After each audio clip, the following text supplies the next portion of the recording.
Who we are the Future Dead Collective, which is basically a name made up to explain why we're all working together. It's not necessarily a thing that freestands on its own, but we are a group of people that decided to write our own, publish our own, edit our own everything for Collage Macabre and create the art. I will introduce everyone individually as we roll through the stories. We have 6 readers this evening. But before I get started on that, I wanted to introduce 2 people that are doing a little something different than reading. So we have Ai Jung, who a lot of folks may know from her fiction. Ai Jung is a Chinese-Canadian writer, a Nebula Award finalist, and an immigrant from Fujian. She's a member of the HWA, the SIPWA, and Codex. Her work can be found in FNSF, The Dark Uncanny, among others. She is the recipient of Odyssey Workshop's 2022 Fresh Voices Scholarship and the author of Lingun, which I'm probably pronouncing wrong, and I Am I, or AI, which I think it's both. From pen to brush to prose, she enjoys creating worlds using all mediums. Find her on Twitter at @ijung_ and online at ijung.ca. Now, the reason why I'm reading Ai's bio is that she will be doing art for us throughout the evening. She will be doing little arts. She'll be doing quick sketches and little bits and pieces based on what people request in the chat or what she sees if she doesn't see any chat requests. Can you show off your first drawing of someone on this video call? So I hope it's evident of who it is on this call. It's Joseph, if you didn't guess. So she's going to keep drawing. If anyone has drawing requests, drop them in the chat. I will do her best. And she said, I should not get anyone's hopes up. This isn't super fancy. It's just casual and quick. I think she said something like that. So yeah, drop ideas. She will draw them during the readings, and I'll check in between every reading to see where our artists are at. And I say artists because we have a second. Again, you may know Christy Nogle from writing, but she's also an artist. Christy Nogle is the author of the Bram Stoker Award-nominated novel Beulah from Cemetery Gates Media and short story collection The Best of Our Past, The Worst of Our Future from Flame Tree Press. Her short stories have appeared in publications such as Pseudopod, Basterian, Mooncalves, and the Horror Library. Follow her at christynogle.com and on Twitter or Instagram at christynogle. Now, Christy is going to be doing a larger event throughout a larger art piece throughout the evening. Christy, do you want to show us your setup? Can you switch between them a bit? Yes, so I'm going to switch over to my other camera. And I was so inspired by this cover and others like it that show scenes from a book. And so I'm gonna be painting different scenes from Collage Macabre. I was gonna do it on one big canvas, but I think instead I'm gonna be doing, individual pieces, and then I'll put them together. Here's Jessica's. It's a oh my gosh, it's horrible. Excellent.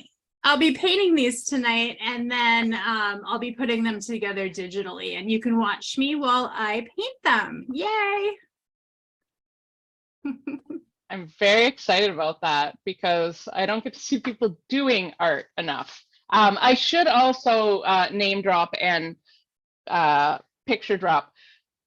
Christy also made the cover of Collage Macabre, and it's a collage, as you may have guessed. And it's also a collage. You'll see elements from all the stories if you read them. Here, let's look at that. You don't know all the stories yet, but they should be familiar once you read it. All right. So we can launch into readings. I've been seeing it's a macabre collage. Thank you, Eric. It is. Collage Macabre's Macabre Collage. I love it. So we're going to get started with some readings. I see suggestions for I already starting to fly in the chat, so you can collect those. And who we're going to start with is Eric. Eric McCatton's passion for horror literature began in grade school and can be credited to an early fascination with the terrific Triples horror collections of Helen Hoke. He began writing fiction seriously in 2019 and has since been published in several times in print and online publications. He hopes to follow in the footsteps of authors like Ligotti, CAS, Block, Jackson, Barker, and Cushing. He lives in Kentucky with his beautiful wife and kids, along with dear friends and family, surrounded on all sides. So Eric has an exciting modern piece called Station 42. So take it away, Eric. All right, I'm going to set this up a little bit since it's in the middle of the story. My guy has just received a television from a man with a television for a head in the middle of the night, and he's turning it on for the first time to see what's on the only channel that's on the tuner, 42. Emitting a low timbre whine, it struggled to start as if in protest against being brought to life. I could relate. A picture faded into view, but the horizontal was horrendously askew. The screen scrolled like mad. I fiddled with the knob until things calmed down. Eventually, it settled into a stable picture, but one I could make little sense of. A man sat on a stool wearing a tuxedo inside a great dark room. A black mask covered his head and face, obscuring his features, and one of his hands was tucked behind his back, while the other was lifted in the air in front of him, crooked at the elbow. A purple, googly-eyed puppet enveloped his forearm, felt and fur, with two cloth arms dangling at its sides and a snake-like yellow tongue hanging from its mouth. One of its eyes pointed upward, while the other stared straight at the screen. I sat there looking at it, waiting for it to do or say something, but nothing happened. As insane as it sounds, I began to wonder if it expected me to say something first. Eventually, I became so unnerved that I moved to turn off the television, but just as I did, the puppet spoke. "It's so unfair," it wailed, jerking back toward the puppeteer. "Just because he put me on, slid his fingers into my head, wiggled them, now I have to do what he says? Did you ever feel that way? Like it wasn't you in charge, but something or someone else? Who am I kidding? Of course you have. We all have that feeling deep down inside. We all know what the deal is. All you have to do is look around you and you'll know it. You'll see it. The fingers and hands are everywhere, working you without your consent. Take your family, friends, and co-workers, even the girl at the checkout at the store, all fingers. Can't tell the checkout girl how nice her ass is because then they'll ban you from the store and you'll have to travel halfway across town to do your shopping. Can't scream at your boss because you'll lose your job. Can't slap your wife or your kids because they'll throw you in jail. Can't punch old Jimmy in the throat because then you can't use his boat to go fishing on the weekends, and that's the only thing that makes your tired old life even remotely tolerable. See what I mean? Rules. Rules. They're everywhere, just like I said, and they've been there since the beginning. Your parents, those first insidious fingers, plucked you out of nothingness, sweet, merciful nothingness, and forced you into being, delivered you into the grip of all these digits. Did they even ask you what you wanted? Hell no, because fingers never ask. They just bandy you about without a care. They stack the deck, deal the cards, and they won't even let you fold your hand. They make you play it out, even though every hand is a loser. It's so unfair, but you can win. All you have to do is remember the choice exists. The fingers try to trick you into forgetting that, make you believe there isn't another way. There is. And it's oh so simple. You just have to stop playing. Throw the cards in the dealer's face, jump across the table and pummel them to death. If you burn the house down, then it can't ever win. Take control of the strings, beat the drum and set your own time. And when you return to the nothingness, dragging your experience behind you, when it mercifully consumes you, you can go with the knowledge that for just a little while, you got to be a hand instead of a sleeve. Here, I'll show you. The puppet went limp, its yellow tongue lolling out the side of its mouth. The puppeteer cocked his head to the side and shook it back and forth. The puppet remained still. He stood up, knocking over the stool, and violently flung the thing from his hand. He tore off his clothing, ripping his suit jacket, his delicate shirt, his black pants, until at last he was nude, standing in front of the overturned stool, lathered in sweat. He kept the mask on. He screamed. He picked up the puppet and proceeded to destroy it, his every muscle rippling with violent hatred.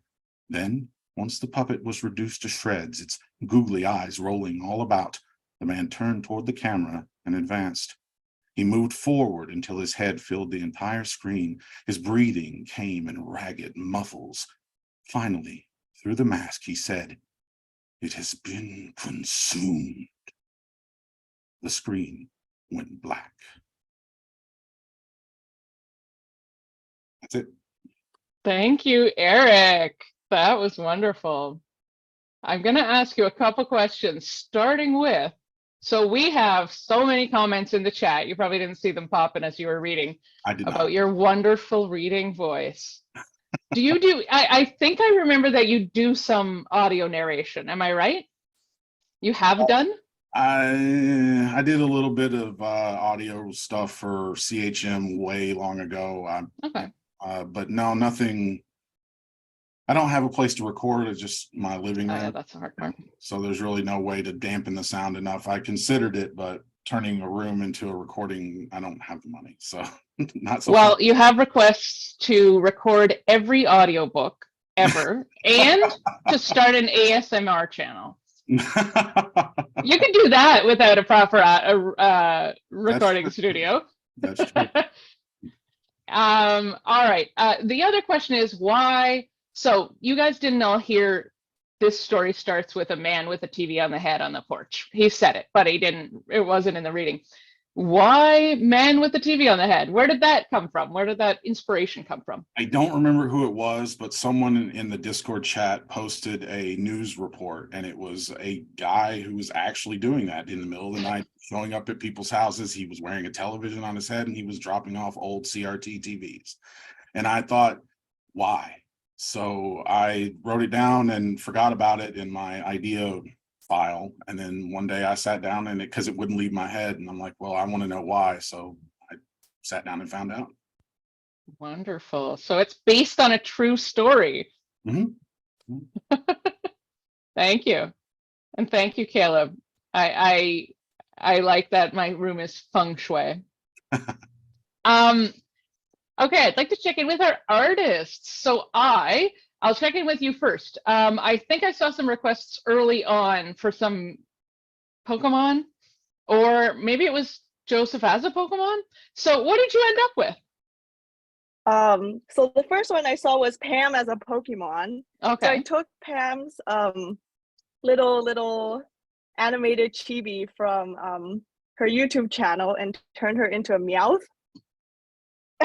Oh, very cute. All right. That was a great response to that question. And I'd like to remind everyone, including people who've arrived late, you can request little arts to be drawn in whatever types of things you want by eye during the next reading. Everyone, it's going to be each person as a Pokemon, I think. That seems like, so we have a request from Chelsea for herself as a Squirtle. All right, so I think I see Christy doing some very fast work to try to finish as Eric does, which is wild. Christy, you want to talk for a minute? Tell us what you got. Well, I have the first little bit of color down on the man with the TV head. I love So it. cool. Yeah, I'm gonna make it more complicated, but that's where it is right now. That's great. Looks beautiful. All right, so we're going to move on to another reader. Our next reader is Ryan Marie Ketterer. She's going to be reading The Children's Ball, which I would call new weird, and has a painting. It is not Kettering. I'm pretty sure. See, I have this name right carefully. And it has a painting at its center. Ryan Marie Ketterer's work can be found forthcoming in Clark's World and currently in Dark Matter magazine, Cosmic Horror Monthly, and several anthologies. She's a fan of the weird and the uncanny, and her writing draws most of its influence from the works of Shirley Jackson and Thomas Ligotti. When she isn't writing stories, Ryan is writing code for a software startup in Boston, Massachusetts, or training for another road race. You can find her on Twitter and Instagram at Ryan Marie 47. Ryan, take it away with The Children's Ball. Awesome. Thank you. And I'm sorry in advance. I am not going to be as good as Eric was, but I'm going to do my best. All right. I first see the painting tossed aside, caked in mud behind a rusting metal fence. I happen to pass it by whilst walking from the train station to visit an acquaintance, a meeting to which I attribute much importance, and one to which I fully intend to arrive on time. I lay eyes upon this composition. I pause and set aside my cane, leaning over the fence to study it more closely. There are dozens of children, painted in a dark realism, dancing resolutely with one another. All of their faces are sallow, nearly invisible, and their clothes lavish. Boys in black tuxedos and tall, shiny boots embrace girls in sumptuous dresses adorned with lace. The painting is large, in an ornate golden frame and set on a flowery green mat. Sitting behind that fence, strewn amongst trash and surrounded by shrubbery sodden with recent rains, it looks remarkably out of place. It has clearly been here for quite some time. Despite how much I would like to take it with me to display it inside my home, the frame is tarnished, the art soiled, and it is, as such, completely unsuitable for me to carry on my walk. My acquaintance is expecting me in due time, and I am compelled to continue in my journey.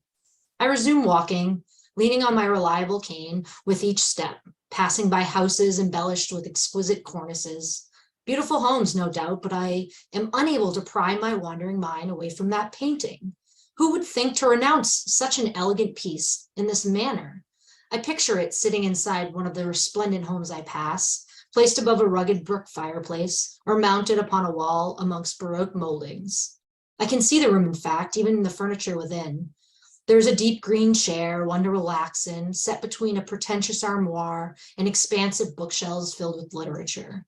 I see myself there, too, alongside that piece of artwork, drinking a fine brandy while reading a vintage tale. The rumbling of a large truck breaks me away from that extravagant room, and I turn to watch it pass. Its burly wheels bounce over the uneven road, and it hits a puddle, splashing brown sludge all over my impeccably ironed slacks. I have spent so much of my morning preparing for such an important meeting, and now I am strewn with filth, an unreasonable inconvenience that so perfectly agitates me. I pull from my pocket a lightly used handkerchief with which I scrub at the mud of my trousers, but it remains stubbornly. It worsens, the smudges taking permanent hold on my lower garment. All the more reason to carry on then. Despite the mud, I absolutely cannot be late for my rendezvous.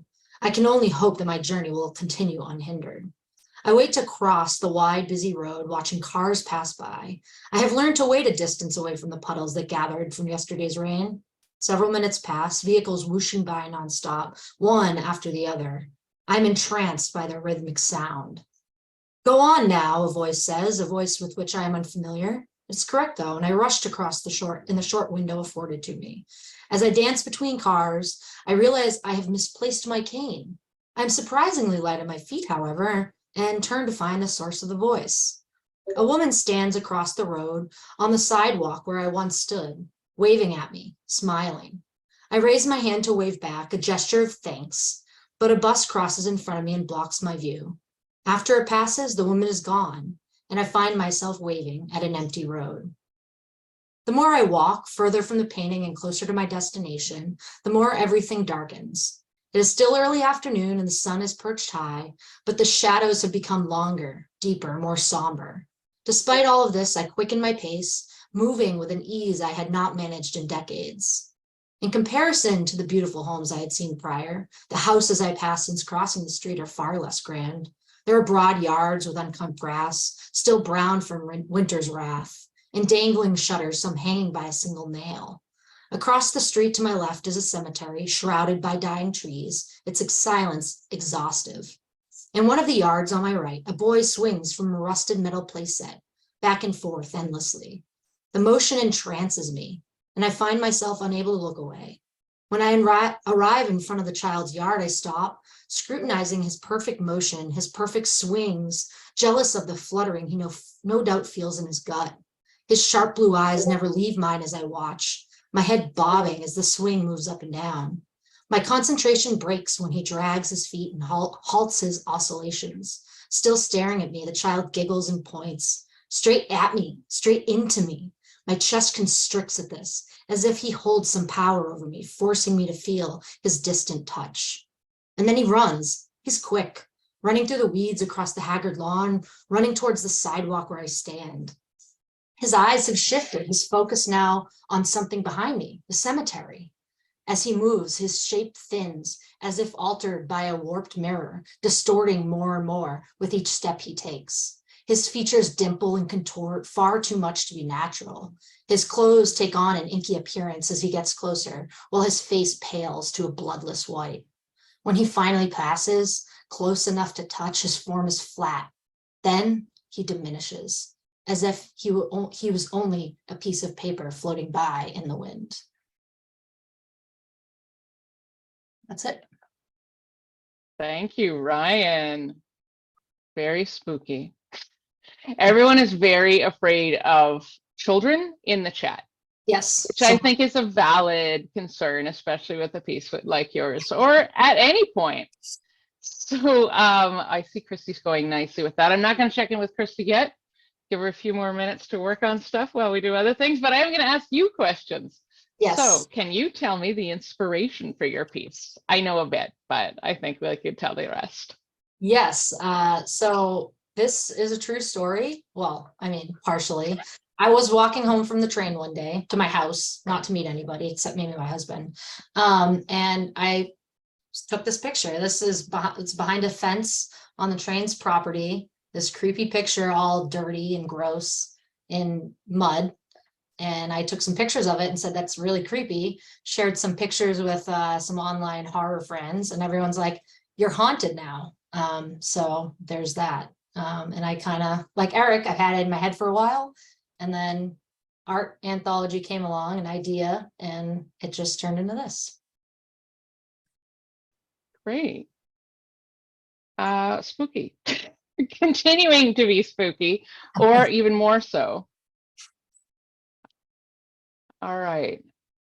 I think I'm going to move on to the next step, which is our first draw of the evening.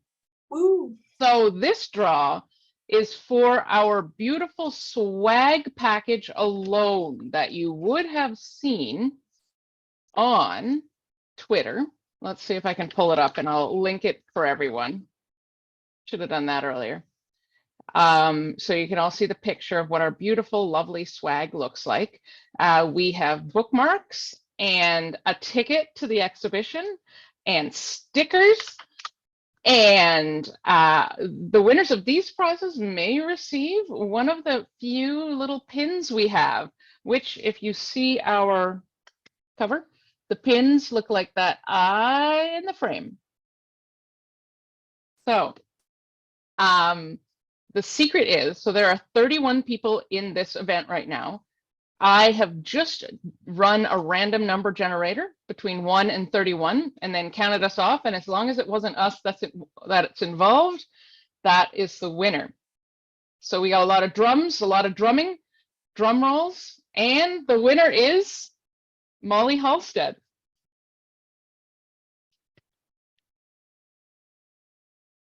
So Julie, who is one of us, but she is in the chat right now, Julie Sevens, that is going to be sending Molly a swag package. Sorry, Tim, you have more chances to win. There's books and more. There's a couple more rounds. So now I would love to check in with, oh my God. TJ, can you be any creepier? Did Steve see it? Steve, you have a admirer. Show it again, says the audience. There, he sees it now. All right, I'd love to check in with our artists. I'm going to start again with I. What did you get up to during the last reading? So Chelsea had requested her drawn as a Squirtle, and then I saw someone else says to draw her as a Squirtle playing the trumpet. So I took her Twitter picture, and here's what we have. Oh.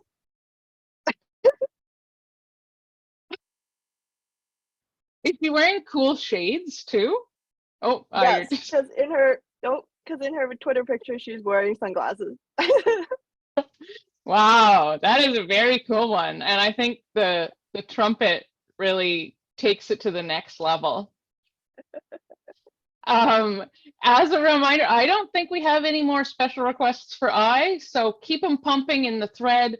You can request art horror, or people as Pokemons. Like really whatever you want, whatever occurs to you that you want drawn in a quick way. Horror Pokemon, yeah, there's a good one too. Okay, I'll let you handle your requests. And Christy has done an even more elaborate one this time. Christy, where are you at? Oh, this is just some creepy children dancing. It's Very cool. I excellent. thought they were pretty creepy. They don't really have faces, you know. Yeah, kids with And- faces. And Christy, can you tell us what you're using? Is that watercolor or what are you doing? I actually have everything here, but yeah, I've been using watercolor and some markers. Very neat. Okay, we have a couple other prize draws coming later. One is open for all at the very end, and it's the biggest prize draw. And one is open for a winner of a very special contest. But we're not going to do the contest yet. We are going to do another reading, and that reading is by Rachel Searcy, who is already in her cloak. And the name of her piece is How to Make It in Hollywood. And it is a filmmaking related story. It's very cinematic, which is not very surprising because Rachel Searcy is a filmmaker and a writer. She lives in the Florida Panhandle with her husband, her 2 children, and 3 cats, 2 black, 1 tortie. She's biracial, Indian and white, and has recently ventured into prose after 2 decades of producing indie horror films. Rachel loves filmmaking, assembling miniature DIY dollhouses and jigsaw puzzles with her kids. Her work has been published or is forthcoming in Diet Milk Magazine, Flashpoint SF, Aphotic Realm, Dark Void Magazine, and Pulp Cult's Unspeakable Volume 2. She's also working on her first novel. To view Rachel's films and news on published works, visit agirlandhergoldfish.com. And Rachel, we'd love to see and find out how to make it in Hollywood. Thank you, Jessica. Okay. The bus stinks. I pull my hoodie over my head, keeping out the light that pulses through the windows. Outside, the landscape is flat, dry, and hot. I avoid other people. I don't want any creeps getting ideas about a girl out here on her own. Not that I couldn't handle myself. I dream of meeting Sam Raimi or Bruce Campbell. We arrive in downtown LA. It's all towering buildings and wide avenues with swaths of homeless people crowding street corners. Tent cities bake in the sun. I get out at the bus stop, avoiding the pimps looking for new me. Their eyes crawl over me like flies. I find a telephone pole covered in a mess of job postings. Beneath an ad for a modeling agency, no thank you. There's a faded piece of paper with the phone number. Production assistant needed, horror film, must be available 6/17 to 6/21. No experience necessary. Perfect. The payphone booth is disgusting, the glass smeared with filth, a collection of clothes and blankets litter the floor. I hold the sticky phone away from my ear and dial the number. A woman answers, Diane, the producer. Her voice is throaty. I imagine her in a haze of cigarette smoke. Do you need someone for the weekend, I ask? We don't hire minors. Ma'am, I'm 19, I assure her. You'll have to haul equipment and set up lights and whatever else they need. I'm ready for anything. I don't mean to sound so eager. She chuckles. Get to 1555 La Cañada by 8 p.m. tonight. I scribbled the address on the map I stole from a corner store. Jonas will drive you to the set. Meals are provided, but no pay, she says. Yes, ma'am. She hangs up with a sharp click. The address is on the edge of town, the Devil's Gate Dam, and it looks abandoned. I expected an office building or a sleazy back office, not this. The bus left already and there's no turning back. I keep my eye on a distant street lamp, praying that Jonas is there. My hoodie makes me look like a guide since I'm flat as a board and pretty tall, especially with the boots. I'm not scared of anything. Silhouetted against a rundown van, a man's shadow detaches from the darkness. He's got scraggly black beard and wild hair, half hidden by a dirty beanie. Dark under-eye circles make his thin face look like a skull. Jonas? He nods. You're a girl, he says when I move back my hood. I'm Maria, I respond. He smiles and we shake hands with a firm grip. That's how you make a good first impression. We drive out of the city into the pitch black desert, on my way to my first film production. I can hardly believe my luck. This is the beginning of something new, a blank slate. The windows let in the cold desert air, refreshing after being cooped up in a bus all the way from Texas. Jonas hasn't said anything for an hour, and I'm eager to ask him about the set, the director, what the movie is about, but I keep my mouth shut. I don't want to seem like some know-nothing kid. I worry that this all might be a scam and Jonas is taking me out to the middle of nowhere to kill me. My mind runs rampant with horror movie ideas. I scribble them in my journal, filling pages with my rambling. What are you writing? His voice in the quiet dark startles me and I slam the diary shut, shoving it into my backpack. Movie ideas, I mutter. This is new. No one back home ever took any interest in what I was doing. His teeth glow white from the shadows, his face cracking into a smile. I amuse him. Most girls want to act, he says. I shrug, looking out the window, my eyes tracking the scrub brush flashing by in the headlights. He lights a cigarette, offering me one, but I shake my head. Got a boyfriend? Jonas asks, looking me over from head to toe. I roll my eyes. Just making conversation, kid. I'm not one of those pervy older guys hitting on the production assistants. My girlfriend Raven works on the set. She's the assistant director. He pauses then and I wait, not sure what to say. What did Diane tell you? He asks. Not much, I say. We're a couple hours away. You should get some rest. He flicks his cigarette butt out the window, and I watch it disappear in the side view mirror. I wake with a start as Jonas pulls up to the set. Tents and RVs are set up in the middle of the desert, drenched in shadow. We're in a flat valley surrounded by sand dunes and buttes. There's no sign of civilization. I thought my first job would be on a soundstage in LA, but this'll do. When we get out of the van, my thrift store boots sink in the loose sand. I regain my footing and Jonas gestures for me to follow him. We enter a small RV. There's barely room for me to keep my head up straight. Jonas flips on a light above the kitchen area. There's movement in the back and a woman sits up. Raven, I assume. Her beaded dreads click softly and the whites of her eyes shine in the dark. She groans and rolls over, pulling the sheet over her head. Jonas pulls a small blanket from a cabinet and puts it on a fold-down couch. If you can call it that, it's barely 2 cushions wide. We get up in 3 hours for prep. Turn the light off when you're done, he says. He strips his shirt off and climbs into bed with his girlfriend. They murmur to each other, and I try not to listen. I turn off the light and set my backpack on the couch. My mind vibrates with possibilities since I've only read in magazines what to expect on my first film job. I curl my legs to my chest, using my bag as an uncomfortable pillow, my feet knocking against the back of the driver's seat. There's sand in my socks. I dream of coyotes howling in the desert and rattlesnakes hiding in my boots. The ground shakes, rattling the trailer. A coffee tin falls to the ground with a loud clatter, echoing in the small space like a gun going off. I've heard about California earthquakes, but didn't expect to experience one so soon. Wild. Okay, I'm done. Thank you, Rachel. Sorry if some of us were snickering because we saw someone who entered the waiting room that's a big fan of Joseph. Oh. I think I know that was wonderfully atmospheric and creating the dread. So I have a couple questions for you. First of all, Have you ever done the LA filmmaker thing? Like, or were you always in Florida? No, I actually grew up in Texas, and I had very like strict parents. And so going out to LA was never an option for me. But when I went to college and we graduated, like all of my friends went, and they were like, we're renting a house, you can come if you want. And of course, that was not an option. Like that, I couldn't do that. And so like this story was kind of written as like what would happen. And, you know, all the stories about girls disappearing in LA and Casting Couch and, you know, Black Dahlia and all that stuff. And so I just started thinking, I was like, well, what could have happened to me? Like, and I was often in this situation, but it was in Texas where like I would drive out by myself and I'd be on set until the early hours with no friends. I didn't know anybody, just this teenage girl. Like, I was so naive and didn't even think of anything could ever happen to me. I was invincible. So that's where the story came from. I know I did in front of the camera some stuff. And I went to one audition that was just at this guy's apartment.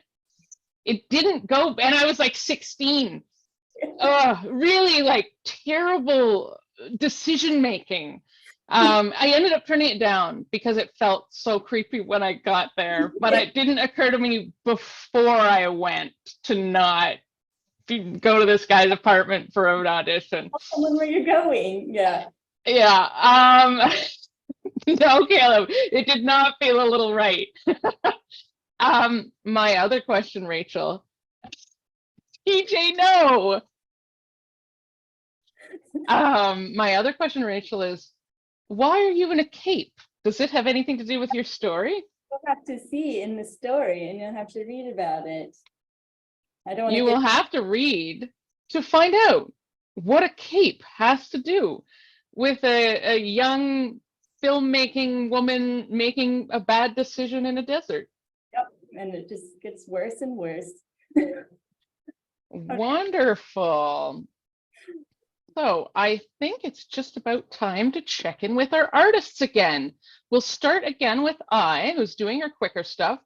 I saw some rapid fire suggestions there. I wasn't even keeping up. I hope you were. What did you end up with? I just took the first one from Marina, who graciously sent me, wait, let me just double check. Yes, her Twitter. So I have Marina as a Pikachu. Oh, I think we can't get too close. Well, yeah. I like her sleepy Pikachu face. Well, she was looking down at her phone in the photo, so then this is what we have. Love it. All right. So I'm assuming folks can maybe contact to get a copy of their picture if she's Twitter or something. Yeah, if you don't know her from other channels, find her on Twitter and she'll send along things. And I'm not sure if there's requests. Well, there are some requests popping around. But go find what you want and make some more cool art. We kind of have a theme going on. It's Pokemon. You would have thought it would be art horror, but it's Pokemon. I'm sorry. Christy has something very cinematic and spooky, shadowed. Christy, what have you got? Oh, okay. So I didn't have a drawing for this one yet. So I just did it from scratch. And it's not really horrific. It's like imagining that the character got her dream come true. There she is in her hoodie with all the stars of Hollywood and her camera, and everything is great. Which, you know, that might be how it turns out in the story too. You'll never know until you read Collage Macabre. Yeah. You know, maybe all her dreams will work out and it'll be really great out in the desert with her bad decisions. Stories with happy endings. All right. So we now have our potentially spookiest member ready to read for us. So TJ Price is going to read a story called Lack. about the blackest black you can imagine. And actually his bio works well with what we're seeing here too. TJ Price's corporeal being is currently located in Raleigh, North Carolina, with his handsome partner of many years, but his ghosts live in northeastern Connecticut, southern Maine, and North Brooklyn. His work has appeared or is forthcoming in Nightmare, Coffin Bell Journal, Pigeonholes, the No Sleep Podcast, and various anthologies. His debut novelette, Soon, The Disappearance of Tom Nero, comes out in May 2023, and it's forthcoming with Spooky House Press. He can be invoked at either tjpricewrites.com or via the Bluebird at Eerie Yore. TJ, you are spooky and shadowed, and we'd love to hear some of Lack. Good evening. I will be reading from my short story called Lack. It is about two men who are deeply in love with one another. One of them is a painter. He discovers a very black paint and makes a painting.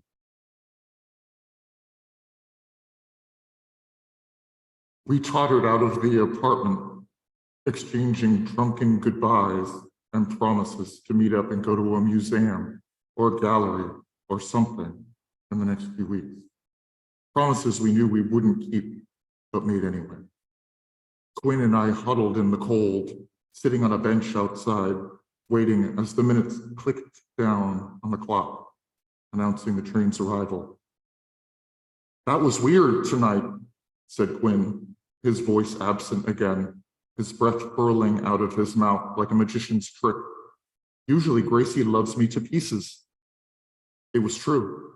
Any other time we'd been to Lou and Jay's, the toddler had giggled and clapped her hands at Quinn's unruly antics, even pressed a crayon to his lips in offering, which Lou said was how she showed her love. "She'll be an artist someday," Quinn remarked. Lou had replied, "God, I hope not." The minutes ticked by. The train was late and a cold wind was raking through the open air station. It blustered around us, rummaging in the dirty quarters, riffling through litter and discarding it just as quickly. "Don't tell me we're gonna have to walk," Quinn moaned. "Maybe the train skips the station, like it's express or something, or there's some kind of work planned and we didn't see the notices," I said. "Maybe we should look it up," Quinn said, shrugging. We were alone on the platform. Even the opposite side, across the tracks, was completely deserted. Overhead, the lights hissed and buzzed, while below, on the streets, cars shussed by in a hurry to get anywhere else. I got out my phone, and my numb fingers scrolled through various possible solutions to our issue. Quinn did the same, his thumbs flicking across the lighted screen.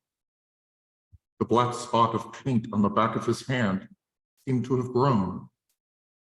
At Lou's apartment, I could have sworn it was the size of a small freckle, a little flake of black. But now it was definitely large, the size of a mole or a bruise. I put my phone down and grabbed his hand, staring at the spot, and he made an inelegant noise. "What the hell, mate?" I licked the pad of my thumb and applied it to the spot of black. No matter how hard I scrubbed, it refused to budge. "It won't come off," I said, a shrill edge in my voice. "What the fuck?" Quinn shrugged and looked at his hand, which was red and blotchy from all the blood I had excited beneath the surface of his skin. The spot of black seemed even more malignant against this background, and I shrank away from Quinn reflexively.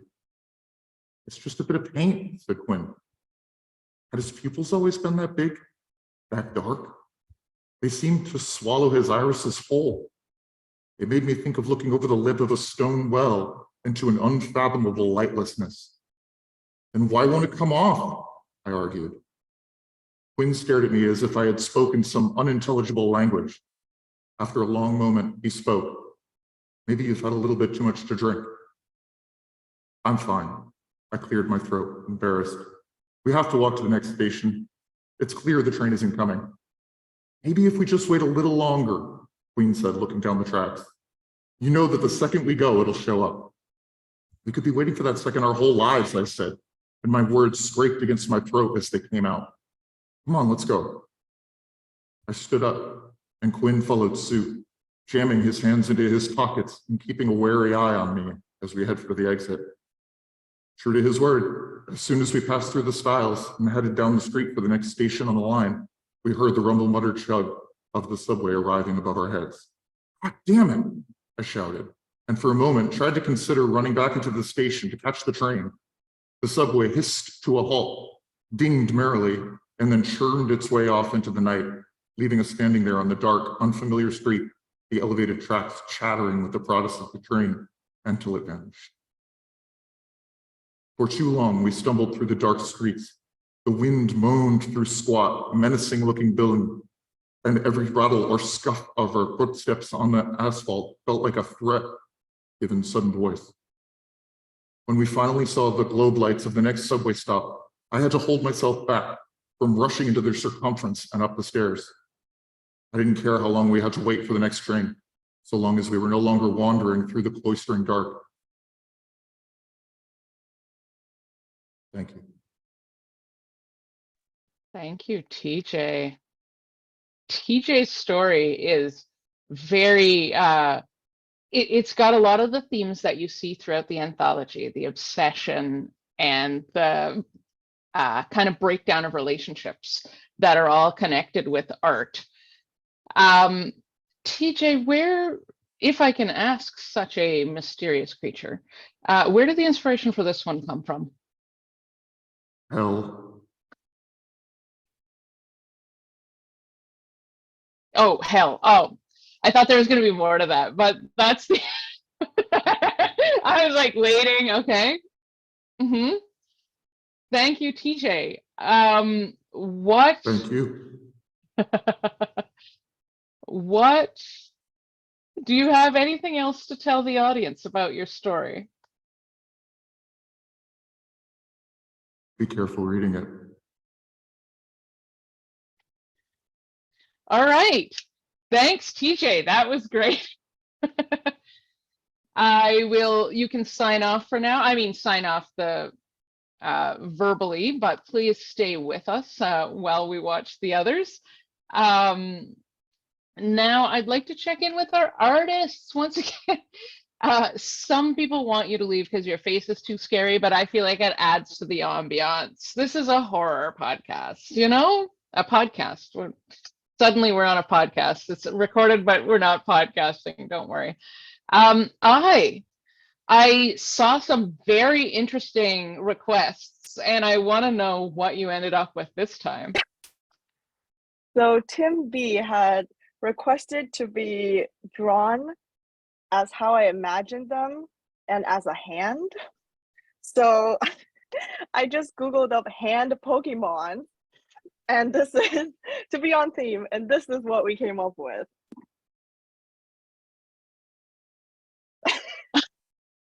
Are they kind of like, are they like the ones that come up out of the ground? What are those ones called? I think Diglets so. or Maybe something? But they're like maybe claws. some kind of, yeah, evolved version. They're Bowser's hands, so not quite a Pokemon. We're switching our sources a bit.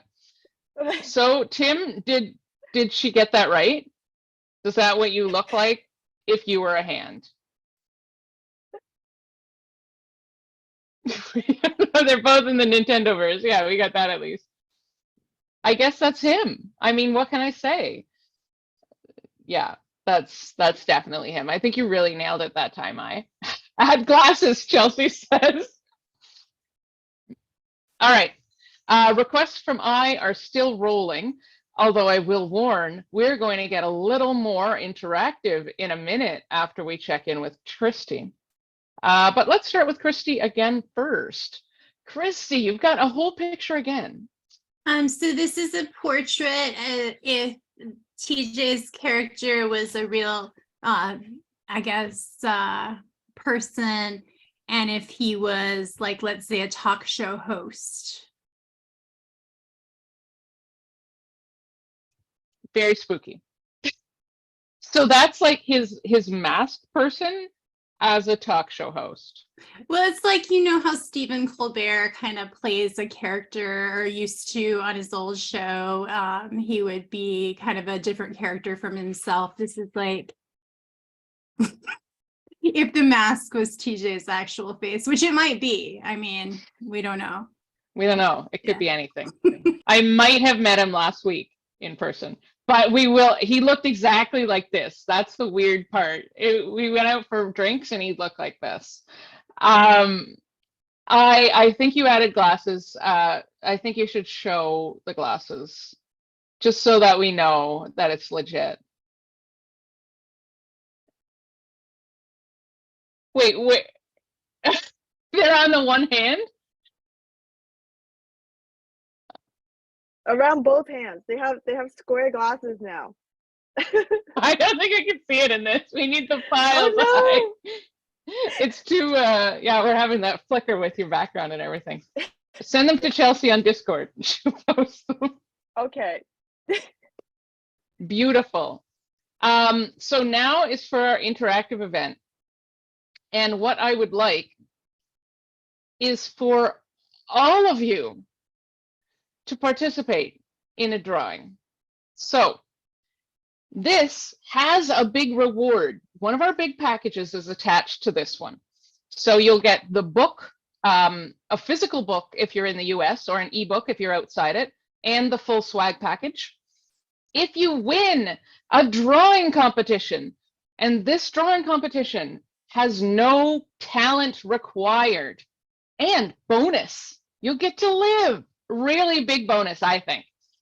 So this drawing competition, what you're gonna do, draw something in any way you would like to. Use paint, use a piece of paper and take a picture, use scribbly.io, which is just an online version of paint, basically, and then drop it, not to scribbly.io, but to the drive link I shared. That should be open. Draw anything. Oh, what are you drawing? Good question. Draw your interpretation of art horror or inspiration from any story in Collage Macabre, whether you've read it or whether you're just inspired by tonight's readings. And the authors and artists that are on this call tonight are going to vote. And again, they're voting on favorite, not best. So if you charm some people, you might get favorite. So draw it quick. I'm gonna give 5 minutes. You think that's a good amount of time? Give 5 minutes. So it is the 58 on my phone, or on my thing right now. We're gonna go to the 03. Take 5 minutes. Use paint. Use Scribblio, use a piece of paper and take a picture. Draw your interpretation of what art horror is, or inspired by one of the stories in Collage Macabre. And put it into the Google Doc. Oh, and name it with your name, because that way we can actually know who it is and how we can vote for them.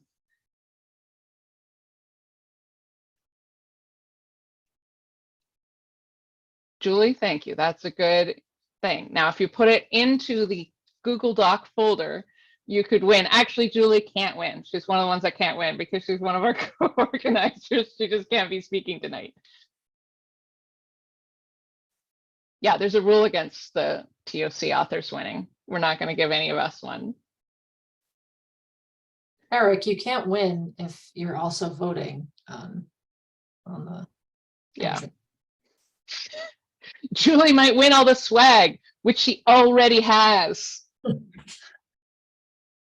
She wants more stickers. We should send her more stickers. You know, you could never have enough stickers. The chat's quiet, which is a good sign. I'm going to go in that drive and see if anyone's already dropping it. I am also. Julie, I think that's messages for you.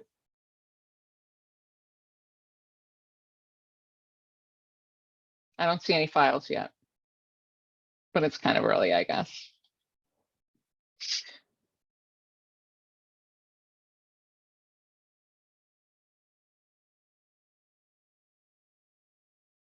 It's very tense. TJ has left to, I guess, go visit Julie.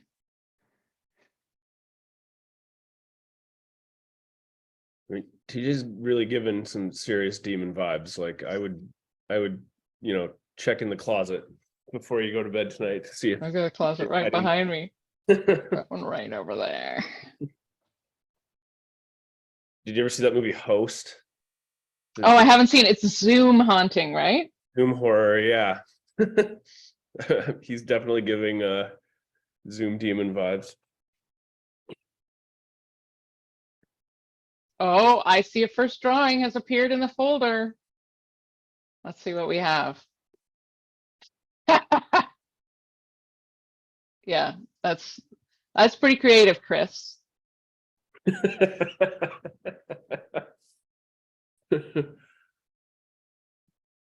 Oh gosh, here's TJ again.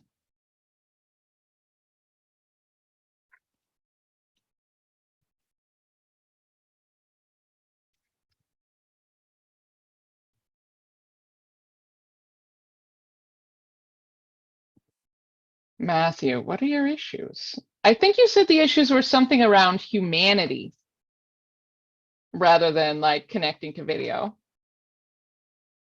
Your humanity is broken.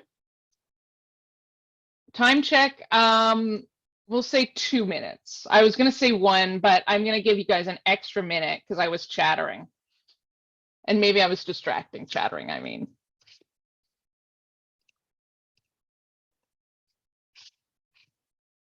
All right, we've got some more drawings by, we have 2 from Nicholas, one's a folder.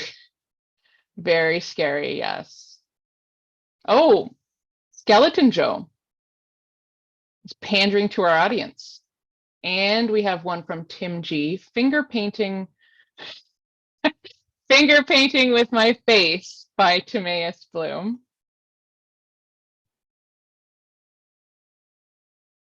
If you're having trouble with the drive, you could maybe drop it here. Can you drop pictures in here properly? Julie did one. You can attach files. Okay. Try for drive as your priority. Nicholas also made a folder.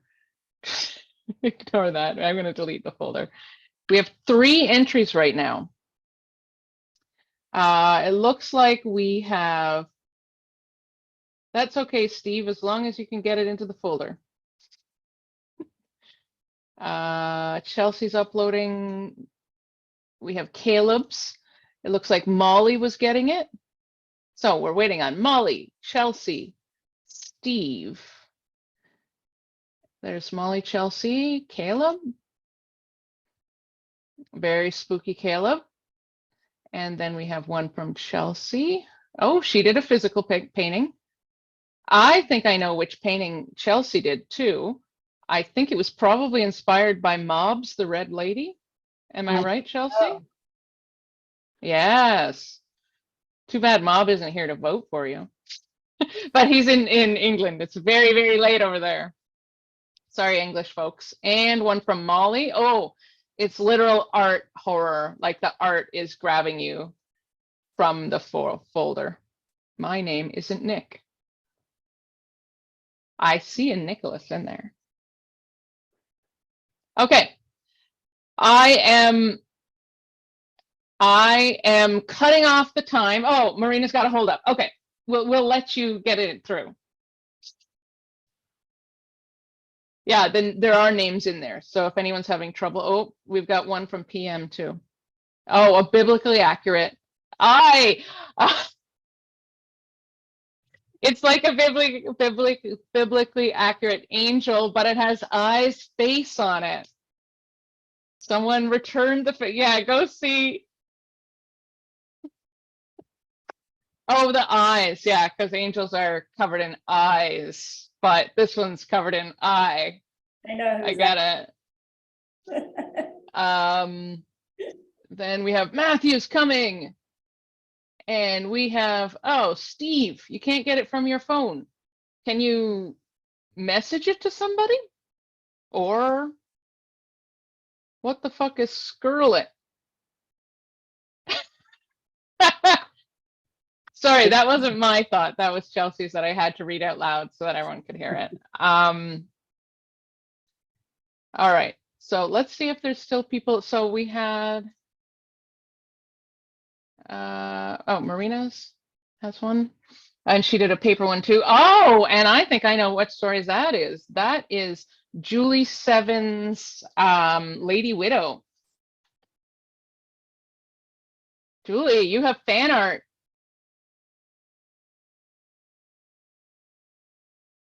Okay, and Cindy.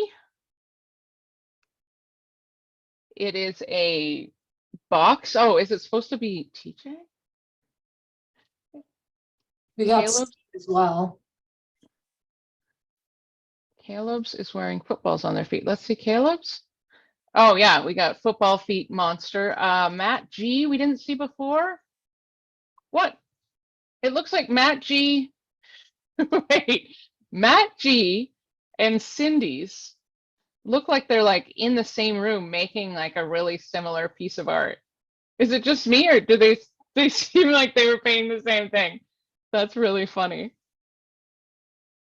And then we have, who had there's something I haven't seen. Steve Neal. Oh wow, that's pretty creepy. It's someone, oh, painting with somebody's brains. Am I right? Yeah, I think that's it. Some smaller person on another person's shoulders painting with their brains. Okay. Did we get everybody? I have Matt G, Steve Neal, Nicholas Gibbous, Caleb Stevens, PM, Christopher O'Halloran, Tim G, Cindy, Marina, TJ. What are you doing in there? Chelsea and Molly. TJ, what have you drawn? TJ has inserted a strange one. He is not eligible for, oh, it might be his partner. No. Did you put that in, TJ? Yeah, it's fine. He's not eligible for the award. He's just trying to threaten Matthew Price. TJ did it for me. Okay. So, TOC authors, we are calling her quits of entries. Everyone, please take a look at the things and DM me your votes. What is your favorite? Not best. Don't judge on artistic merit. Just what appeals to you.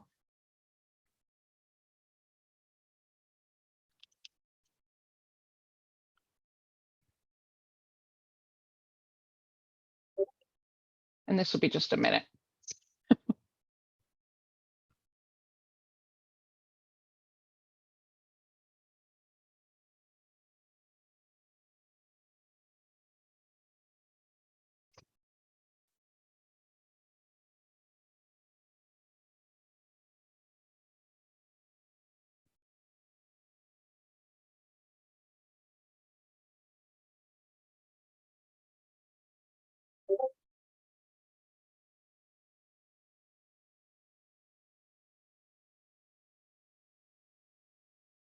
All right, we have I, Julie, Rachel, Matthew,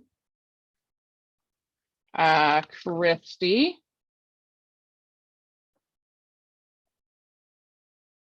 Tim Lands, who has joined us. He is also a TOC author, but he is in the audience. And Joseph and myself.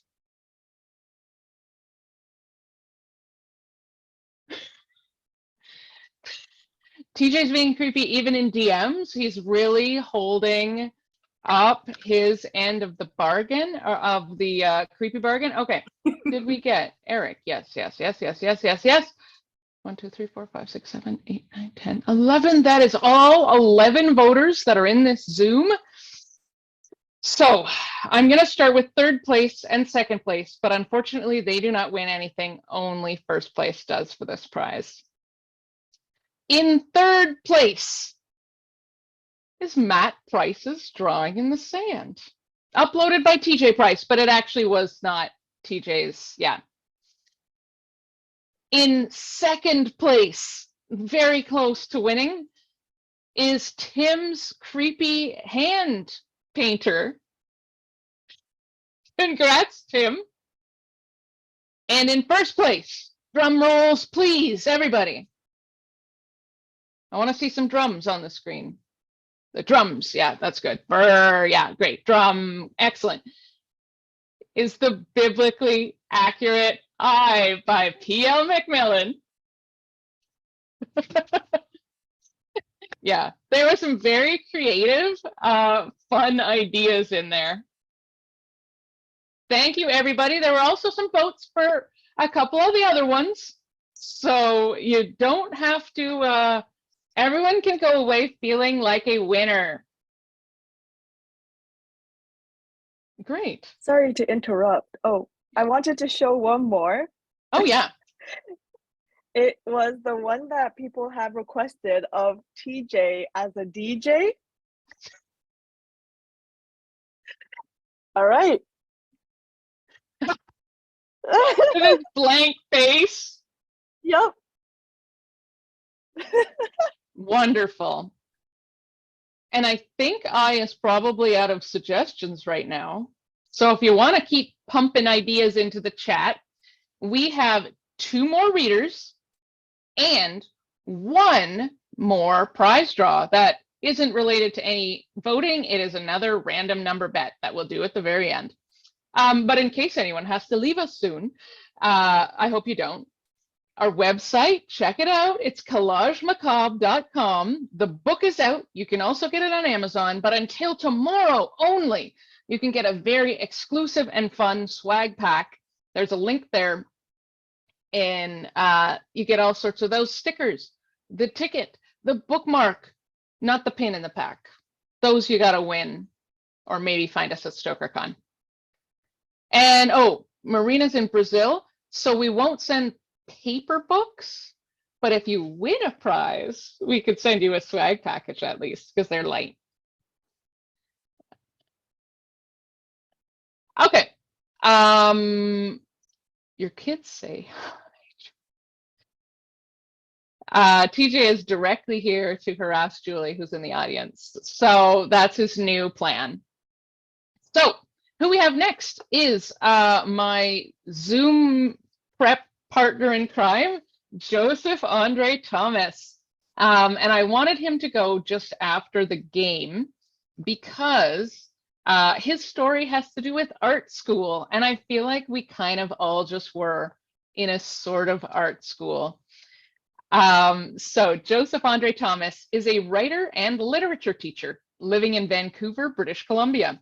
He's a graduate of the University of Toronto's MA in Creative Writing program, a recipient of the A.V. Bennett Emerging Writer Scholarship and the Canada Master's Scholarship. Joseph's writing has appeared in the Puritan's Town Crier and Untethered magazine. He was a contributor to and co-editor of the anthology Howls from Hell, long listed for a Bram Stoker Award for Superior Achievement in an Anthology, and has worked forthcoming in the debut anthology from Black Cat Books. Joseph, would you like to read us the preparator, or a piece of it? Yeah, oh, definitely a piece of it because it's a little long. Yeah, so my story is called The Preparator, and it is about a young man who is a bit of a he's not actually in art school, he's just in general college, but he's taking an art history class. And he becomes quite obsessed with a particular painting called the Anatomy Lesson the Anatomy Lesson of Dr. Nicholas Tulpa by Rembrandt, which is, I've got this amazingly stupid digital rendition of it here. I can actually change, if you're unfamiliar with the painting, I will quickly change to the actual one. This is this. Sorry, there's a dead body. It's a little creepy. I should have added a PG rating at the beginning. By the way, this is a horror show. Yeah. There might be bad things in it. Yeah. But the section I'm going to read actually doesn't have anything to do with the painting. There's another aspect to this story where he's something of a very low level drug dealer, and he is given a very weird drug which actually exists called DPT, which is a cousin of the more well-known DMT, but a somewhat more horrifying drug. I've never personally done it myself, but this is the scene where he sits down to try out this new drug. I've been sitting in the lotus position on my floor for so long that exiting the position is sure to be an ordeal. Outside, red sundown peers through my windows like impending damnation. My paper is looking rough. There are words on the document, but nothing coherent, just ideas and a mess of letters. This essay is dead fish guts wrapped in newspaper. I stand, legs screaming. I remember the pills in my pocket, pull them out to examine them in the flickering blue light of my laptop screen. That's certainly one way to distract myself. According to my online research, DPT, like the more mainstream DMT, doesn't last long, less than an hour, but one word shows up in all the trip reports: intense. Half my brain says, why the hell not? The other half dredges up memories of the time I took DMT at a forest music festival. My psychonaut buddy handed out free pills to anyone brave enough. I wasn't really in the mood, but questioning my bravery is a surefire way to get me to do anything. I popped the pill, grabbed a sleeping bag, and lay back on a tree while some shitty DJ remixed Shakira endlessly in the next clearing over. Coming up on DMT feels a little like coming up on mushrooms, except you don't really stop anywhere. You just keep going up and up and up until your mind ends up somewhere in the sky, then somewhere in the stratosphere, then past the stratosphere, then past the mesothermo and exospheres. Then you're beyond any definable reality. From my experience, I literally became an infinitesimally small part of an atom of a great cosmic creature, some unfathomably huge serpent-esque being bridging the worlds between matter and antimatter, but invisible to both. God, I suppose, but not the guy from any traditional theology. When the psychonaut found me, I was naked in a tree with my t-shirt wrapped around my eyes, La Tortura blaring in the background, screaming, "Hail, hail, Sahelanthropus." Not a common reaction, I'm told. Then again, that weekend was full of so many pills, powders, joints, kaleidoscopic dusts, and noxious gases that I'm pretty sure we'd managed to slightly alter the entire human collective unconscious. The DPT pills are beastly, menacingly ovoid. Only a true sailor of the mind dares take me, they announce. I check the time, 7:45 p.m. I'll sober up by 9 p.m., plenty of time. Fuck it. I grab a comfy blanket, drop into the lazy boy, and light some incense. Precious lavender. I select one pill and toss it down the hatch. The elliptical lozenge pushes against my esophagus. I sit there for a long time, my fingers steepled, breathing in precious lavender. The drug has no immediate effect, as far as I can tell. I stay on the couch for at least 20 minutes, maybe a little longer, literally twiddling my fingers. A placebo? Did Inland Empire give me junk? She's usually reliable, but she did say she hadn't tried it herself. Oh well, not my first rodeo being disappointed by a drug. After at least half an hour, I check the clock and catch my breath. 7:49. It's only been 4 minutes. And with that realization, another world slides into mine. First, the shadows go rotten. They deepen, greedily drinking in the overhead lights. The edges of the darkness seem to reach out like long, grasping fingers. They pulse with life. How could I have ever been stupid enough to believe that shadows are benign acts of nature? They are alive. They breathe. The air plunges underwater. My breath freezes in my lungs. Another world has infected mine, snuck in somehow. Panic takes me by the throat. I suddenly have difficulty breathing. I try to stand, but my muscles are atrophied. I'm pinned to the couch, can't move my arms, my legs, or even my neck. The only part of my body I seem able to control are my eyes, which flit frantically around the room. I'm trapped in my own body, but my mind is on fire. This other world, one of corruption, rot, abjection, has been next door all along, knocking, wanting in. How could this be? How could I not have noticed? How could we not have noticed how close this putrid realm was? How could I have ever thought life was worth living? The objects in the room have become toxic, like the shadows, leering inanimates. My laptop, a fetishistic miscalculation. My mechanic shackle to a culture of excess. The plastic houseplant in the corner, firing off blacklight incandescents. It is waste, frivolity, futility incarnate. The tattered armrests of the lazy boy are stark symbols of my slothful privilege.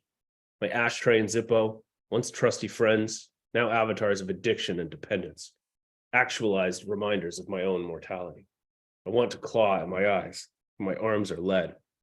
Then I feel something in the shadows, watching me from the hallway. Panic metastasizes. I stare at the dark hallway but cannot see anything, yet I know it's there. Its presence sends enough energy through the air, like ripples in water. It begins to make low noises like muttering, click, click, click. Too quiet to make out anything clearly. Crying, chuckling. Finally, my eyes focus on something. Teeth.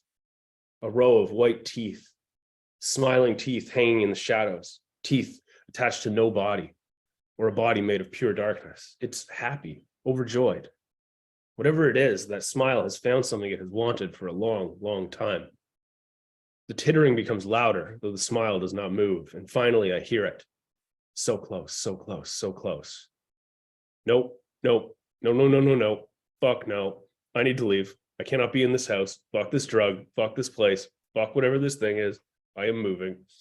I close my eyes and strain my muscles like I never have before. My arms and legs begin to move slowly and heavily. I tear myself in slow motion from the couch and crash to the ground in front of the coffee table. So close, close.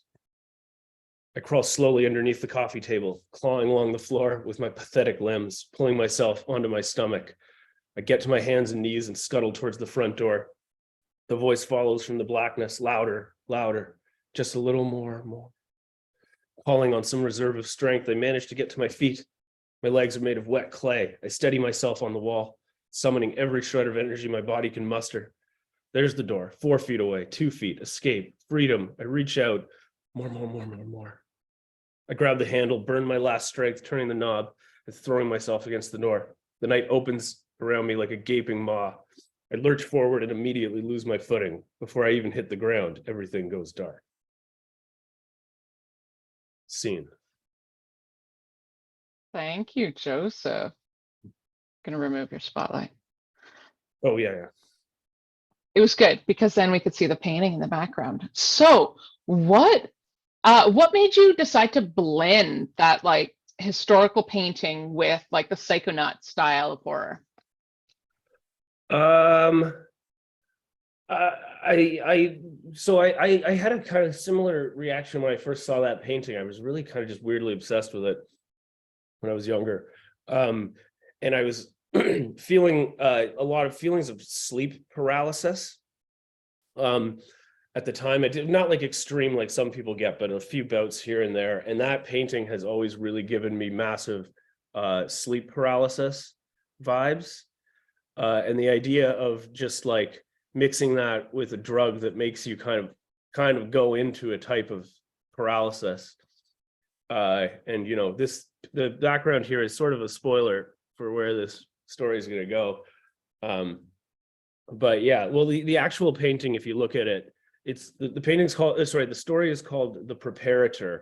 And if you can see, one of the famous things about this painting is that some of the people are looking directly at the painter. And what I found out in my research is that he wasn't actually having them look at him. They're supposed to be looking at a person called the preparator, who was the person who would actually do the gross cutting of the dead body in that situation. And that part really gave me the vibe of like, you know, if you've ever had sleep paralysis, the feeling of someone being, you know, just outside of your vision, something kind of, you know, they talk about the dark figures, and I thought that would kind of fit well together. Wonderful. Thank you. Thank you. We're going to check in again with our audiences. our audiences. Like we could check in with the audience, but I meant artists. What did you get up to over the last little bit? So Chelsea had requested Steve as the ugliest Pokemon ever. So I have a picture of Steve, and then I had to Google ugliest Pokemon ever. And this is what we came up with. Oh, it's Mr. Mime. Oh Yes. no, Steve is Mr. Mime. I'm so sorry, Steve. That is I think it's a pretty really cute. terrible Pokemon. Who requested this? Chelsea did. Chelsea. I have been bullied live, says Steve. Oh, no. It's the trumpet, I think. It's payback for the trumpet. Oh, and we have at least one black cat on the scene. I had to send mine out, but Eric's got one. Good. That would have been bad luck if we didn't see a black cat. I think maybe the black cat for a horror group has canceled out the negative energy of TJ's looming face. And it almost looks like he's a still picture, but I'm pretty sure, no, he's pretty sure he's still behind that mask. Thank you, TJ. Thank you, I. Yeah, that's true, Tim. We can't quite cancel TJ's energy out. It looks like we still may need suggestions for so keep the suggestions rolling. We have one more reading and then our contest. But of course, before we do, we'll go to Christy, who has some very trippy painting there. Yeah, so I didn't want to try to reproduce the the painting that this was based on, but I was thinking for this one it needed something kind of psychedelic but dark that represented the dark epiphany in the story, and so I just kind of went wild with the paints there. That is really cool, Christy. Before we move to our next reader, I just had one more question for Joseph. Joseph, are you sure you've never done the drug? DPT? No, you know what? This will tell you what a lawless wasteland Vancouver is. There's a place on East Hastings that sells, they just openly sell DMT. And I've never actually tried it, but I bought it. So I literally have it right here. I'm too afraid to even You try. could have been taking it now. It would have been an exciting experience for all of us. That would have been a very interesting, I probably shouldn't have said that on a recording. Cut it out after. Trim it. I'm sorry. I shouldn't have asked. But if anybody knows, I didn't think you'd answer. No, I've done neither. I'm very curious, but also like terrified. So haven't. And I mean, you bought it legally in a store. Yeah, I mean, I don't know if it's actually legal, but they're selling it. The cops haven't shut the place down, so I don't think I'm. And I mean, it's all fiction we're talking about, right, Julie? It's just, it's not real drugs. All right. We are moving on to our last reader. But I don't know, we may have an issue there because it looks like Matthew Mation is having, his hand has died. But we're going to give it a shot anyway. So Matthew Mation is going to be sharing part of Like the Devil with us. And I would call this a small W weird as opposed to capital W weird sort of story. So not weird the genre, but weird the strangeness. And it is on stage. It's a ballet story. Matthew Mation typically goes under the pseudonym Jonathan Hart. It's got an extra H in there, like Jonathan, and has had stories featured in Factor 4, The Best of Bizarro, Cloaked Press, Wicked Shadow Press, and Paradox Ghost. He has pieces upcoming from Erie River, AZK Studios, and Grendel Press. He's been fascinated by experimental theater and dance since his time spent wandering into various performances as a college undergraduate. He never felt quite safe there. Matthew, can I ask you to read?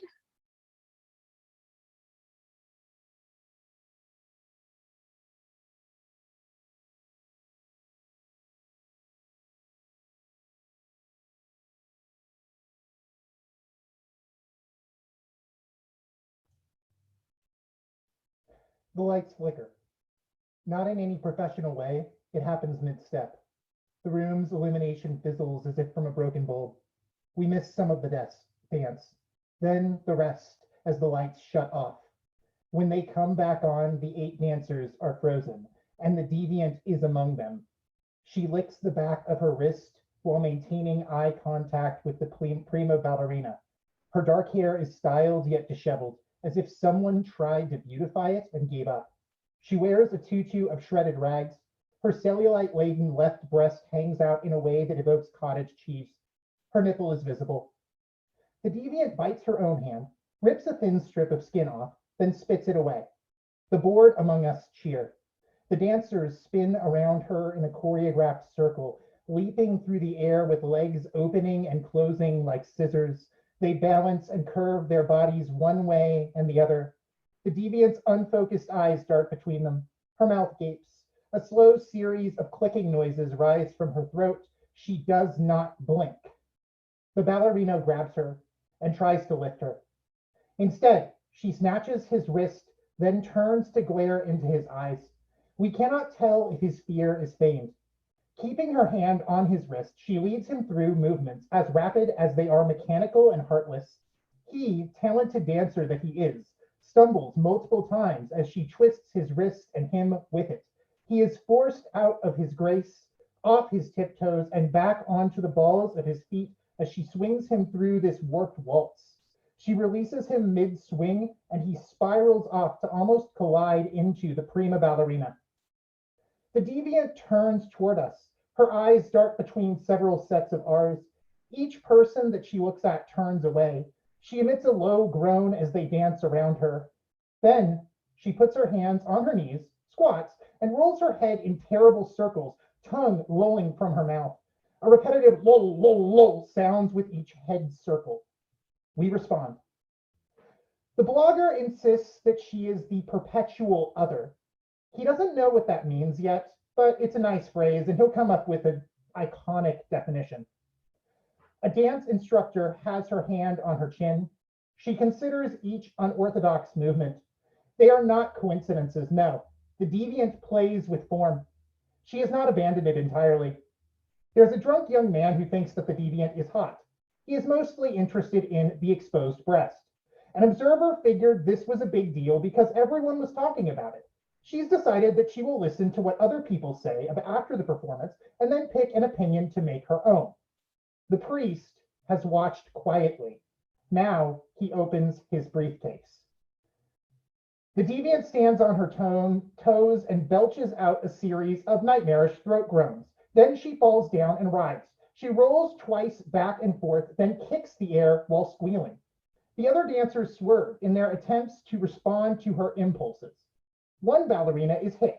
She falls back in a way that is clearly acrobatic but unrehearsed. The ballerina helps her up, and she keeps her distance this time. The deviant makes terrible sounds. Her right hand scratches her left arm, hard enough to induce bleeding. She bites herself all over, then her leg stomps down and she pushes herself back up to her feet. The priest pulls something out of his briefcase. It glints and shakes in the stage lighting. It is the brightest thing in the room. White light stage lights reflect orange off the symbol's golden surface. He holds the pentagram upside down. His stole is red and black and decorated with foul symbols. He croaks out his own horrific groans. The deviant looks at him. Something in her eyes flickers. Even the connoisseurs among us and the fans who have come to multiple shows have never seen it before. And then she launches herself onto one of the ballerinas. As the man chants, she pummels the dancer, making desperate mewling noises as her victim cries and begs. The ballerina tries to stop her, but she grabs his wrist again, swings him around, and throws him. His feet leave the ground, and he flies through the air. His back hits the wall with a reverberating bang. and his body falls forward. The priest breaks his speech to cackle. His eyes flick to the rest of us, filled with worry. All of us together could stop him easily if we wished, but we are here for the show. The deviant charges a new victim. The dancer doesn't run fast enough. She jumps onto the unfortunate girl and bites into her nose. Her teeth tear off strips of flesh as the ballerina screams. When they separate, the once perfect nose is torn. The deviant licks her lips. The ballerina touches her nose and wails. Perhaps she assumes that the deviant has taken everything that she wants from her. She has not. The deviant lunges at her a second time. Her teeth strike the throat and tear. She guzzles blood spurting from the wound. The less converted among us scream and try to flee. The deviant gnaws on the bleeding throat. She swallows chunks from it. Her dress rips as the bones of her shoulder blades and spine jut out. Her neck lengthens and her body stumbles back. The priest screams like a man who has won an unexpected victory. We watch her transform. The deviant is now a beast with fangs and claws. Her limbs snap into the wrong positions and thick hairs erupt from them. In this beast's eyes is terror. She is still there, the woman who once owned this body, but she is buried too deep to stop this. The dancers try to run off stage, but the doors at the edges of the black box are closed. The show must go on, and we've gotten to the meat of it. The deviant destroys them. A ballerina gasps as the deviant tears her open, pulling out organs with the idle curiosity of a bored child on Christmas. She stays alive too long, gasping. The ballerina has both of his arms pulled behind his back, then yanked from his body. He squeals as she gnaws on the back of his head. The priest cackles. They aren't all easy prey. Many show utility in their trained grace and dodge her for a time, but always they are too predictable. She knows all their patterns and how to break them. Always she claims her kill. When she is done, she stands on stage surrounded by human viscera. Her torn costume falls in tatters around her body to leave her wearing nothing but blood. She looks up at the ceiling and moans. It transforms into a slow, groaning song. The priest cheers, praising that infernal name he serves. One of us stands and claps. Soon, we all join to applaud the deviant. She does not look at us, and we do not want her to. We have only ever asked her to be herself. So she moans her song as we all cheer. A few people whistle. Her hands caress her body almost erotically. We laugh. We laugh with her. Some of us are coming back next weekend. The blogger furiously prepares to write a rave review. Applause. Applause. Lights out.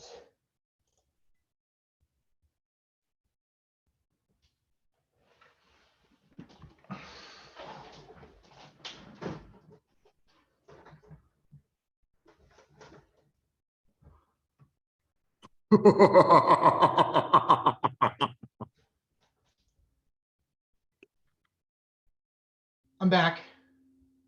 Sorry, I had to get something out of my system. Oh, I think I knocked Christy right out of the world. I don't think she was, there you are.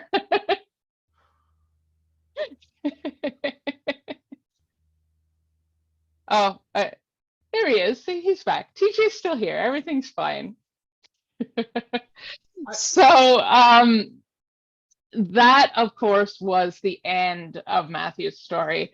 And we wanted to do it because it was such a stage story. We wanted to do a curtain closing ending. And we almost had him read the whole story, but it is the shortest story in the book, but we didn't want to keep everyone here all night. And it was still a beautiful, gory piece of that story. So Matthew, it seems like you might be back to your old humanity again. And am I right? Yeah. An entertaining side note is when I recorded myself beforehand to see how long it would be, I was also recording myself to see if I would be understood through the mask. And I was like, I don't know if I will be. So I have to make sure of this. Wonderful. Thank you. So you talked a little bit in your bio about where the inspiration for this came. Can you tell us a little bit more about that? Yeah, so the thing about black box theater performances is the wall gets broken down.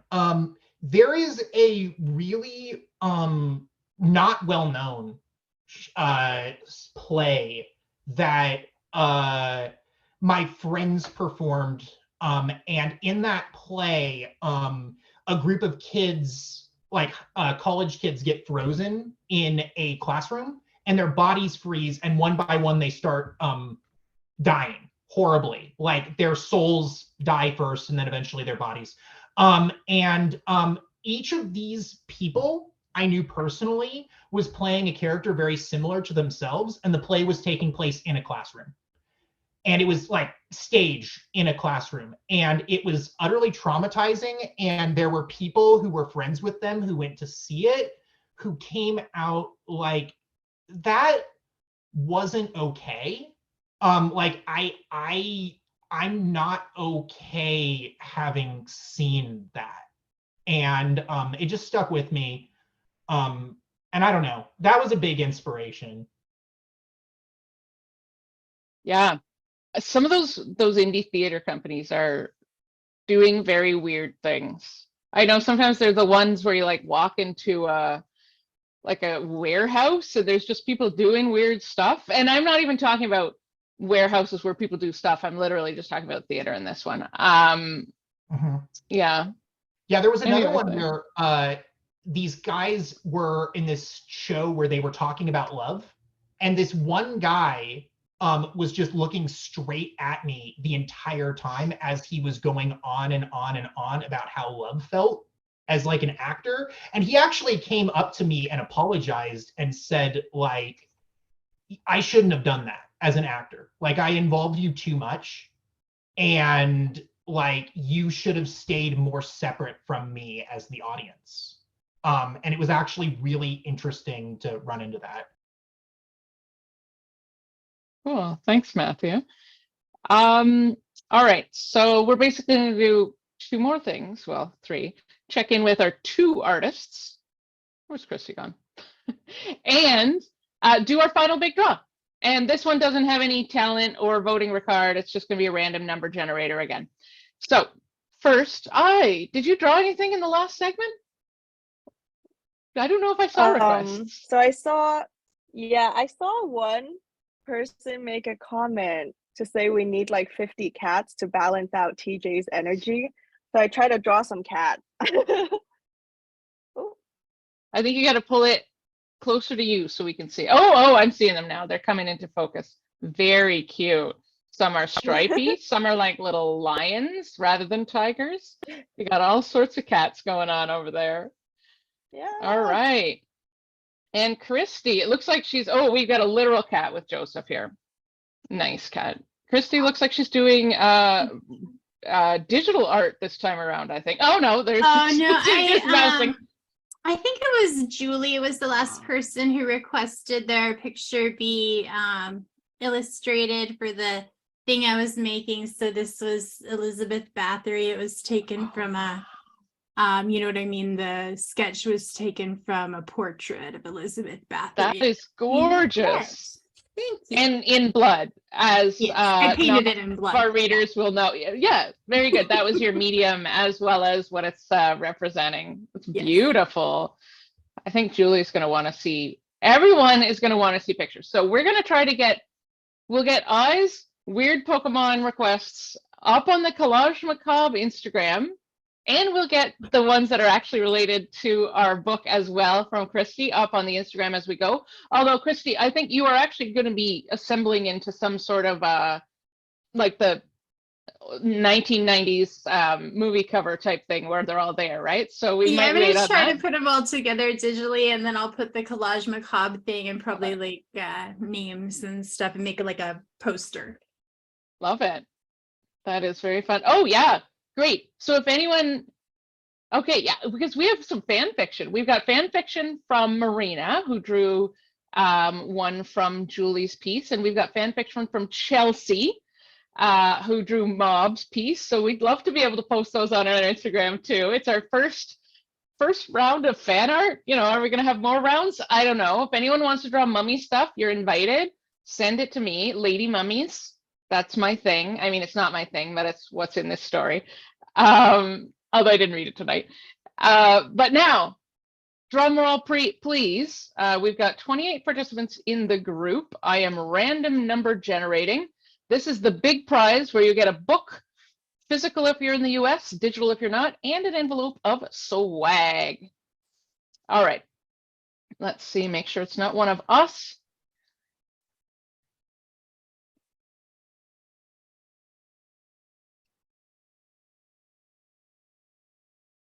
I'm gonna respin, sorry.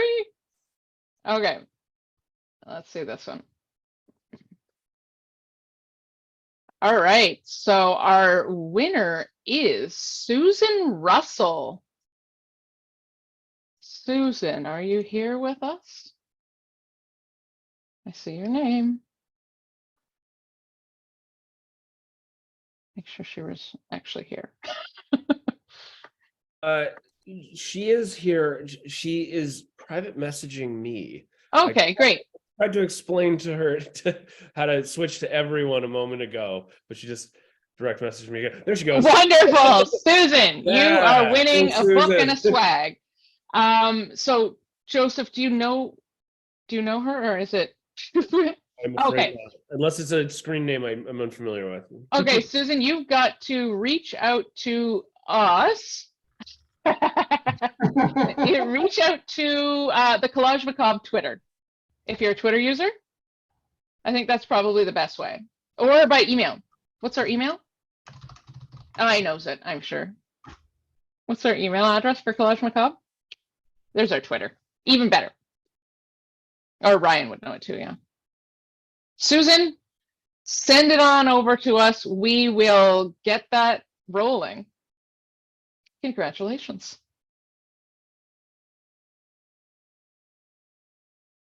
Okay. Thank you everyone for coming out. That is the end of our exhibition this evening. I hope you all enjoyed the official launch of Collage Macabre. There's Christy's got a Furby out. Check us out online. Our Twitter is Collage Macabre, and we're at collagemacabre.com. Julie, there's Psyduck. Julie has shared a bunch of links to our VIP swag pack, which again is only up for order until the end of day tomorrow. So get it in now, and then you'll be getting fancy looking stuff. And that's all. Any final comments from all of our readers and artists? Thank you, everyone. Have a good night. Thank you for coming. Thank you guys so much for coming. This was fun. Thanks, everybody. It was awesome. Okay. Bye.